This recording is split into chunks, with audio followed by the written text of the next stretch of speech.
What is going on, chess YouTube? So in today's video, we are having a look at one of Magnus Carlsen's latest and greatest games. This one is Magnus Carlsen versus Wei Yi, the #1 rated Chinese grandmaster in the world from the 2025 German Bundesliga Tournament. And here we go. In the game, Magnus opens 1e4, best by test, and Wei Yi does go 1c5, the Sicilian defense. Now, Wei Yi is a big expert in the Najdorf Sicilian after, say, knight f3 and then d6. So to wait and see if that is what he goes for in this game. All right, now Magnus, knight f3, sure enough, d6 for Wei Yi. And now here, Magnus, very interestingly, he does go for the open Sicilian with the move d4. Of course, that is the sharpest and strongest continuation, but Magnus does play a lot of anti-Sicilians, including things like bishop b5, bishop d3, and so on. So here we have the open Sicilian on the board. Now Wei Yi, c takes d4, then knight takes, then knight f6, putting pressure on that pawn on e4. Knight c3 does defend the pawn, and now, sure enough, Wei Yi does go for the ultra-sharp Najdorf with the move a6. Now, Magnus says this opening for black is very, very risky, so we'll have to wait and see what he wants to do against it. Now, of course, here, white has a million different options. Magnus plays literally everything. He's a big fan of the move rook g1, intending a fast g2 to g4, but instead, in this game, he does go a4, gaining space on the queenside and clamping down on that b5 square, stopping a future b5 advance from black. And very importantly, this move a4 is actually very, very flexible. For example, that white bishop on f1 may go to e2 or c4, while the white bishop on c1 may go to e3 or g5, depending on how the game progresses. All right, now here, Wei Yi plays the very typical Najdorf move for black, e5, gaining space in the center, and of course, knocking back that knight on d4. Now, where does that knight want to go? The two main squares in this line with the fast a2, a4 are b3 and f3. Now, it turns out when you go a2 to a4 immediately in the Najdorf, f3 is the better square, and that is what Magnus does in the game. Instead, if you go knight b3, that square that doesn't synergize as well with the early a4 advance, and black will have a very easy game. Now here, of course, white's idea, or one of them, is to go for a fast bishop g5, maybe even a fast bishop c4, try to clamp down on that d5 square. Of course, that knight on f6 does defend d5, therefore if white can trade it off, that would be a huge victory for him. All right, now here, Wei Yi, how does he want to respond? Well, it turns out you really can't do a whole lot about that bishop coming to g5. If you try to stop it with, say, h6, then white can go for a very fast knight to d2, intending knight c4, knight e3, and then knight d5, and white would have an excellent game. Therefore, you do simply have to allow bishop g5 from white. So, in the game, Wei Yi, bishop b7, and sure enough, white does go bishop g5. Again, the idea being you want to knock off that knight on f6, then jump in with your own knight to the very weak d5 square. That is the entire point of this play with the fast bishop g5. Now, Wei Yi, he continues. Bishop e6, the point of this move, if he has one more move available, he will go knight d7, and then he will have the absolute perfect placement of all his minor pieces, all cramped here in the center of the board, and very importantly, that knight on f6 will be defended by the other one on d7. Therefore, here, Magnus must act immediately, and he does find the strongest move, simply bishop takes f6. Again, if you don't do this, let's say you go bishop e2 intending short castling, then black goes knight d7, and he gets pretty much immediate equality. So here, Magnus, bishop takes f6 is the move, trading off that very important knight. Now we have bishop takes and then knight d5, jumping in with the knight, threatening knight takes f6. All right, Wei Yi, he continues. Knight d7, a very solid move. Now Magnus, bishop c4, develops the bishop, and again, this diagonal is very, very weak when black goes e5 in the Najdorf. Therefore, c4 is an excellent square for the bishop. However, the one drawback of this move is that bishop is quite vulnerable, and here black does put some immediate pressure on it with the move rook to c8. Now, the rook is eyeing that c4 square, and white is going to have to spend at least one tempo securing that bishop. Now, how do you want to do it? Well, it turns out there are a million different ways you can secure it. For example, b3, defended with the pawn. You can also go bishop b3, bishop a2, queen to e2, defending with the queen, or the move played in the game, that is just queen d3. Now, d3 is a very typical square for the queen. It is quite well placed here, but this move does lock in this bishop on this diagonal, as now, of course, the bishop cannot retreat to, say, d3 or e2, as those squares are being blocked. All right, now, Wei Yi, how does he want to continue? In the game, he goes knight b6, a very important Najdorf move, putting pressure on that bishop on c4, as well as the knight on d5. Wei Yi, his goal is to trade knights, at which point white will not have any knights remaining that really can get to the d5 square quickly. For example, if these two knights are traded, say knight takes, then queen takes, this knight on f3 is going to be four moves away from jumping to d5. Therefore, if white wanted to bring that knight there, say, I don't know, knight d2, f1, e3, then d5, that would be very, very slow and time-consuming, and Wei Yi would have plenty of time to get counterplay going either on the queen side or on the king side. So with that in mind here, Magnus, he does not take on b6. Instead, knight takes f6 is the move, trading off that very important dark-squared bishop. Now, without that dark-squared bishop, this pawn on d6 is going to be very, very weak.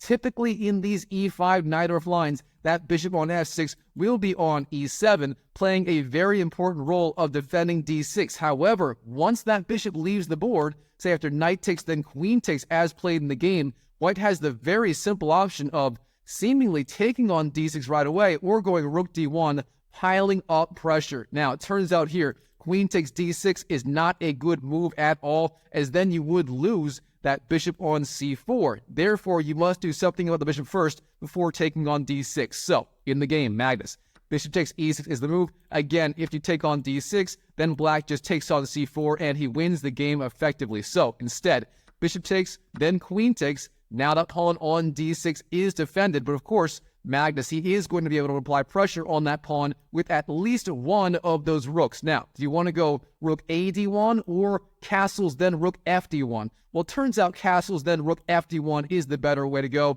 as then the pawn on a4 stays defended by the rook. If you go rook d1 right away, of course, black has the option of just knight takes a4, gobbling up that free pawn. So instead, castles, and then rook f d1 is the move. And here, Wei Yi, he's got to find the best way to defend that pawn on d6, and it turns out this is actually a very tricky position for black. If you play the obvious move rook f d8, white is going to get a very large advantage. That rook on d8 will be very passive for the rest of the game, and white may even have time to go, say, knight d2, f1, e3, then d5, or f5, as discussed earlier, as black really doesn't have all that much counterplay. And beyond that, white would have the very simple plan of gaining space on the queen side, say with b3 and c4. That could be very dangerous. So instead of rook d8, here Wei Yi goes rook c6, a very important move, keeping defending that pawn on d6 with the rook. But now the rook is very actively placed,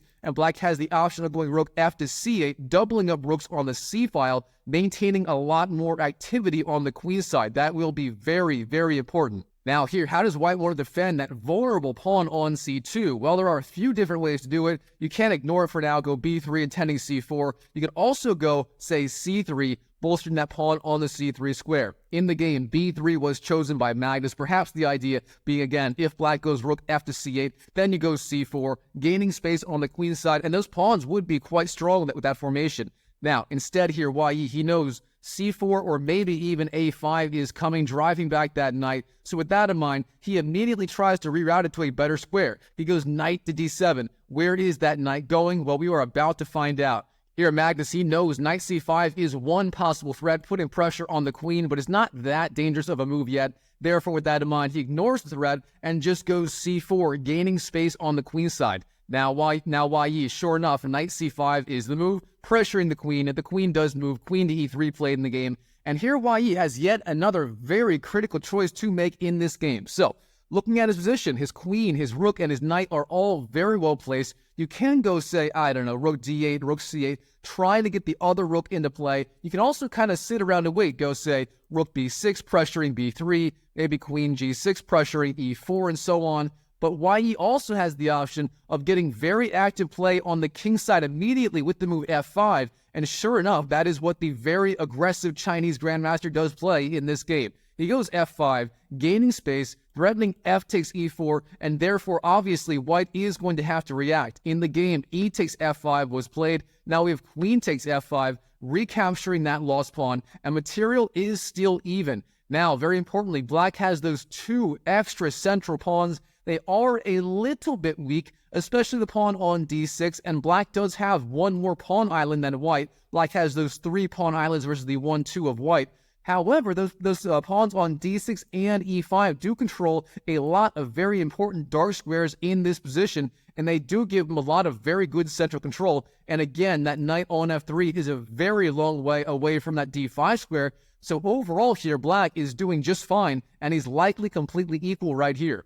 All right, now it turns out Magnus, if he wants to fight for an edge, or even, equality here, he has to find a very precise sequence of moves here to fight for the initiative. Now, if you like puzzles, pause the video right now and try to find the key idea for Magnus right here in this position. And while you're at it, go and smash the YouTube like button for more videos just like this. Thank you so much for doing that. It helps me out a ton. All right, now here, Magnus, turns out he has to find the sequence here. b4 intending b5 right away. For example, b4 drives back that knight. If the knight moves, say, knight e6, then b5 gains more space, drives back that rook on c6, and from there, white could threaten ideas like rook to a7, infiltrating on the open a file after a takes, then a takes. That would be the right way forward. Now, instead here, Magnus goes rook to a2, the idea being he wants to perhaps go rook b2 or rook d2, doubling up pressure on the d file, pressuring d6. But the problem with this move, it's just a little bit too slow. Here, Wei Yi finds the very precise continuation, rook to b6, pressuring b3, and now there is suddenly no time for that plan with rook d2. The point being, if you go rook d2, throwing the pawn on d6, then black takes on b3 and hits the queen with tempo, giving enough time to retreat back to b6 if he wants it, or even take the pawn on a4 and so on. So overall, black would be just up a tempo thanks to the attack on the queen on e3. Therefore, there is no time for rook d2. Instead, rook b2 played in the game. But now that rook on b2 is a little bit passive. And again, Wei Yi is going to be fighting for the initiative here. Now, in this position, it turns out the strongest way to go is just queen to f4, offering that queen trade, and you would have a very good endgame thanks to those weak pawns on the queen side, especially b3.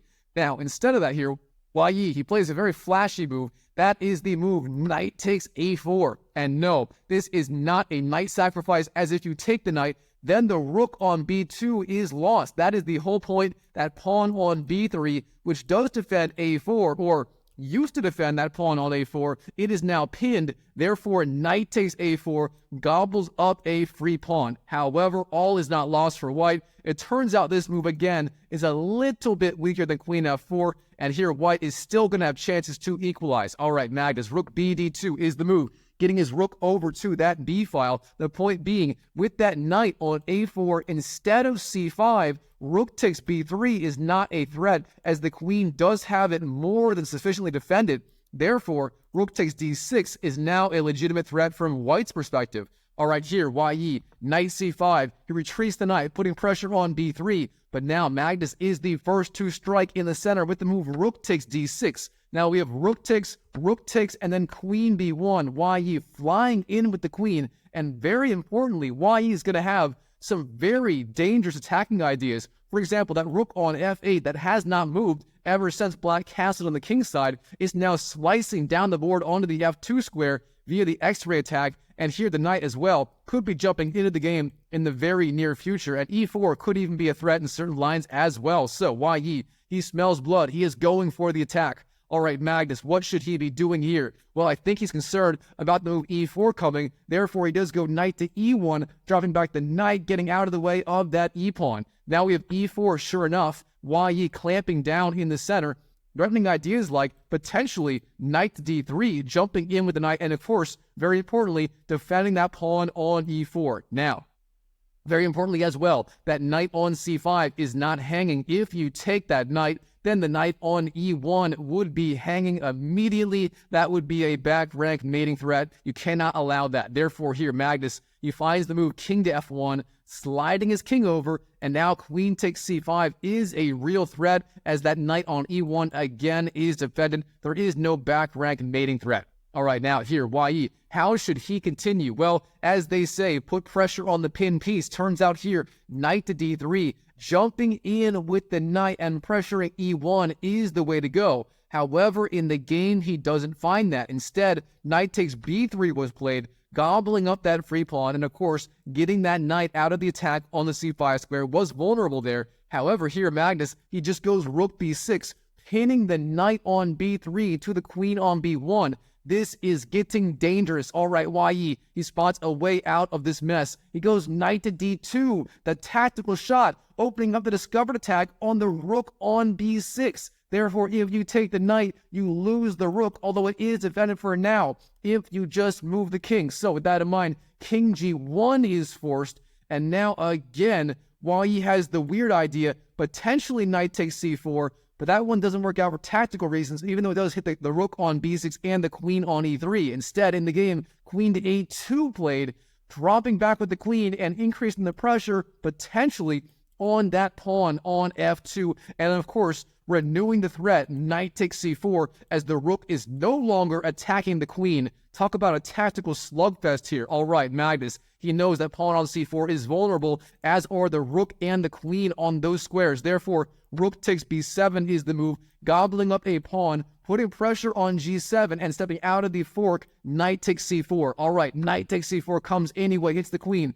Where is the queen going to go? Queen d4 is the move, getting out of the attack of the knight. And now, very importantly, the queen does maintain defense of that pawn on f2. If the queen moves, let's say, I don't know, queen to d7 in the future, then queen takes f2, king to h1, queen f1 would be checkmate. So you can't allow that. All right, now Wei Yi, he plays a very creative move, knight to e5, jumping back with the knight, potentially threatening ideas like, I don't know, knight d3, knight f3, and so on. And the point of this move, also knight g4, by the way, pressuring f2, but the point of this move, again, if you take the knight, queen takes king h1, queen f1 is checkmate on the spot. So you cannot take the knight. Wei Yi playing mind games with his opponent, not to mention blocking the checkmate threat, queen takes g7. So Wei Yi playing brilliantly so far in this game. All right, Magnus, he's had enough of these back rank mating threats. He has had enough. He goes h3,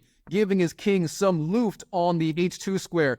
And by the way, guys, I'm getting someone emailing me, side tangent. He's emailing me saying I'm saying the word loft wrong. It's not loft, it's luft. When you go h3, you give the king some luft on the h2 square. That is your vocab lesson for today. All right, now here, queen to e6 is the move for Wei Yi, dropping back with the queen. Then we have queen takes e4, gobbling up that pawn, and now queen to c6, offering the queen trade and pressuring the rook. Now, it turns out here, Magnus will still have some winning chances if he goes for the endgame, and I'm a little bit surprised he didn't do that. Yes, that pawn on a6 is a little bit dangerous, but overall, Magnus would be in control after queen takes, knight takes, then rook to b6, pressuring the knight and the pawn on a6. So that would be the best way forward, but instead here, Magnus, despite being the greatest endgame player of all time, he goes queen b4, keeping the queens on the board for now. All right, Wei Yi, h6, giving his king some loot on the king side. All right, now queen to b2, drops the queen back, hits the knight on the e5 square. Now we have queen to e4, very strong. Again, threatening that poor little knight on the e1 square. And here Magnus plays, apparently, the final move of this game. He simply goes knight to d3, offering that knight trade. And here in this position, both sides do agree to a draw. The point being, you can't take that knight on d3. If you do, it is checkmate on the spot. Queen takes g7 is checkmate, so you cannot do that. But what else can you do? You can take queen takes d3, white takes back the knight on e5, queen takes e5, then you can defend, say, queen g6, whatever else. And it's very, very difficult for either side to make significant progress in this position. It's effectively a draw.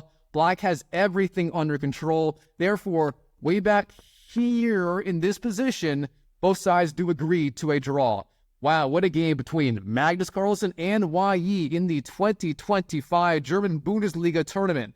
All right, Chess YouTube, hope you enjoyed the video. If you did, smash that like button and comment down below what you thought of this game, what you think of my new word, luft. Apparently it's pronounced luft. Seriously, I've gotten like 5 emails from this guy. If you're watching this game, you know who you are, Mr. Luft.